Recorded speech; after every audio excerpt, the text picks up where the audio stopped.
D'abord, la décision que j'ai prise au nom de la France, en janvier 2013, je ne l'ai pas prise parce que la France avait quelque intérêt au Mali.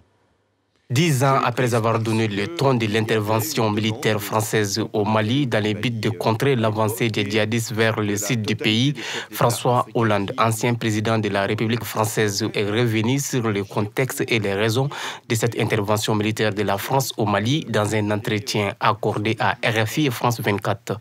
Après avoir affirmé que la France est intervenue au Mali à la seule demande des autorités d'alors, M. Hollande a insisté en précisant que la présence des militaires français sur le territoire malien n'avait aucun intérêt économique. Et ils ne sont pas venus pour chercher quelque intérêt économique, pour des intérêts miniers, pour faire une prédation sur les ressources du Mali ou du Burkina Faso ou du Niger. Il n'y a eu rien en échange, pas d'avantages commerciaux, de demandes de concessions pour telle ou telle infrastructure, rien. C'était sans contrepartie, parce qu'il n'y avait pas besoin de contrepartie, parce que nous étions unis, solidaires et amis. Après 10 ans de présence militaire au Mali, la France n'a pas réussi à éradiquer les attaques des djihadistes dans le pays, un résultat mitigé qui a suscité la méfiance et surtout l'interrogation d'une partie de la population malienne sur la nécessité de cette opération militaire.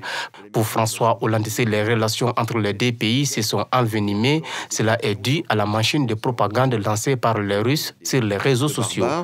Sans doute aussi parce que une opération militaire qui dure 10 ans donne l'impression qu'à un moment, nous cherchons autre chose que d'aider et qu'il y a une forme d'occupation du territoire, ce que nous avons toujours refusé. Et puis il y a eu la propagande, une propagande qui s'est installée sur les réseaux sociaux et qui laissait penser que la France venait dominer un pays, chercher à l'humilier, à le contrôler, à le dominer, ce qui n'était pas du tout le cas. En ce qui concerne la présence des militaires du groupe Wagner au Mali, l'ancien président de la République française estime que leur bilan est mitigé et insiste que leur origine n'est pas précisée. C'est un groupe privé dont on ne sait pas comment il est alimenté et qui sont exactement les soldats qui le composent. Y a-t-il moins d'attentats, moins d'occupations, moins d'actions des groupes djihadistes? La réponse, elle est connue. Non, c'est pire. C'est pire parce que le djihadisme progresse, il progresse et il frappe des populations civiles avec des massacres qui ont été relevés par un certain nombre d'observateurs.